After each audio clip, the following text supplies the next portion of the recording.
Bonjour à tous! Vous avez certainement déjà vu ces photos ou ces vidéos qui prétendent recharger leur portable en branchant directement leur prise dans un citron ou dans une pomme de terre ou dans une banane, etc. Alors, tout ceci, ça ne marche pas comme ça, ou alors c'est que c'est du fake. Mais je veux vous montrer la réalité de ce qu'on appelle une pile au citron et vous montrer comment et dans quelles conditions est-ce que ça peut fonctionner.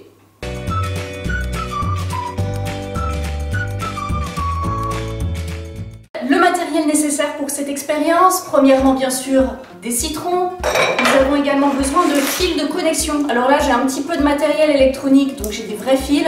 Maintenant des fils métalliques, ça fait l'affaire.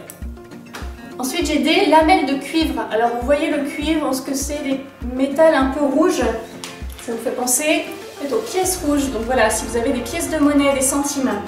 Ensuite nous avons besoin de lamelles de zinc. Pour cela, on peut prendre de l'acier galvanisé, c'est-à-dire recouvert de zinc. Ici, j'ai acheté des petites goupilles parce que ça allait être pratique pour planter dans mes citrons et ensuite brancher. Maintenant, on peut utiliser aussi des trombones, des vis. Il y a plein de choses qui sont recouvertes de zinc dans votre boîte à outils. Il nous faudra éventuellement de quoi connecter au portable. J'ai ici un chargeur, mais bien sûr, ce type de chargeur ne marcherait pas. Il faudrait couper le fil, le dénuder et obtenir deux fils sur lesquels nous pourrons brancher notre circuit.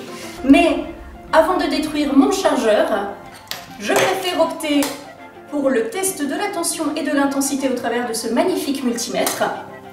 Et j'ai éventuellement une petite lampe pour tester, pour voir déjà si ma pile au citron elle marche bien. Pour créer cette pile au citron, premièrement on va malaxer un petit peu le citron de sorte à ce que dedans le jus puisse mieux circuler. On casse les petites liaisons dedans. J'ai mon demi-citron, je branche une lamelle de cuivre et la goupille de zinc. Et ensuite, si je veux mesurer la tension qui va être créée entre ces deux bornes, je vais aller installer mon multimètre en mode voltmètre et je vais le connecter à la borne positive, la borne négative. Et j'obtiens un voltage de 1,01 volts. Alors on voit qu'il diminue rapidement, donc je vais arrêter là. Bon, en gros 1 volt. Alors avec cette tension de 1 volt, qu'est-ce qu'on va pouvoir faire? Si vous voyez ici, output 5 volts. Ce qui veut dire que pour alimenter ce téléphone portable, il lui faut une tension de 5 volts. Comment faire avec notre pile au citron qui ne délivre une tension que de 1 volt? Alors pour le détail de comment ça marche, je vous laisse voir la vidéo sur la tension électrique, mais nous allons avoir besoin de mettre nos piles au citron en série les unes après les autres pour augmenter le voltage. Allons-y. On connecte le cuivre avec le zinc, on teste avec deux piles, qu'est-ce que ça nous donne? Ça nous donne une tension de 2,02 volts. Ok, très bien, on continue. Troisième pile au citron. La couleur des fils n'a pas d'importance. Nous avons 3,04 volts. On continue. On en met. Tiens, et si on mettait une pièce, je vais mettre une petite pièce.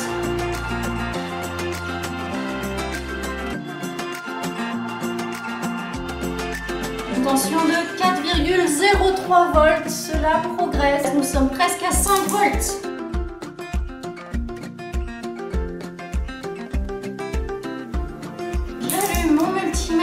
Qui me donne une tension de 5,04 volts.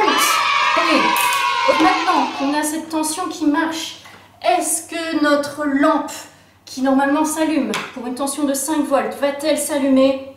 Attention, suspense, suspense. Eh bien, non. Que s'est-il passé? Notre lampe ne s'allume pas et pourtant elle est censée s'allumer pour une tension de 5 volts. Le problème n'est pas la tension ici, mais l'intensité. Alors je vais mesurer l'intensité de la lampe en mettant cette fois-ci l'ampèremètre en série et j'aimerais voir quel est le courant qui traverse cette lampe et donc vérifier pourquoi notre circuit là il ne veut pas fonctionner. Je vais brancher à milliampères cette fois-ci et je vais aller voir le mode ampère. Nous sommes à 0,137 milliampères, 137 microampères. Alors nous avons obtenu avec le multimètre 137 microampères.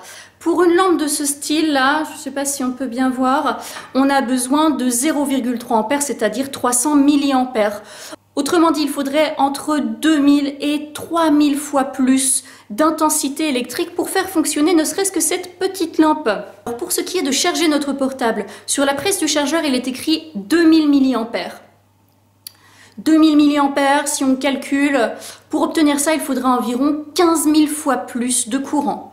Pour obtenir 15 000 fois plus de courant, quelle est la méthode? Pour faire court, il faudrait faire le circuit qu'on a fait là en parallèle 15 000 fois. Et encore, ça ne chargera pas longtemps parce que voilà, ça se décharge très vite, un citron. Vous avez bien compris que charger votre portable avec un citron ou une pomme de terre ou une banane, eh bien c'est un petit peu utopique, hein. Donc vos citrons, vos bananes, vous les gardez pour autre chose. Et puis j'ai bien fait de ne pas détruire mon chargeur. J'espère que cette vidéo vous a plu. Si vous êtes curieux de savoir comment fonctionne cette pile au citron et pourquoi est-ce que ça produit du courant électrique, je vous invite à regarder ma vidéo suivante sur l'explication de la pile au citron. Si vous avez des suggestions d'expériences à faire, d'explications à donner sur certains phénomènes, n'hésitez pas à les mettre en commentaire. Et n'oubliez pas de vous abonner et d'activer les notifications pour être tenu au courant de nos futures expériences. Merci, au revoir.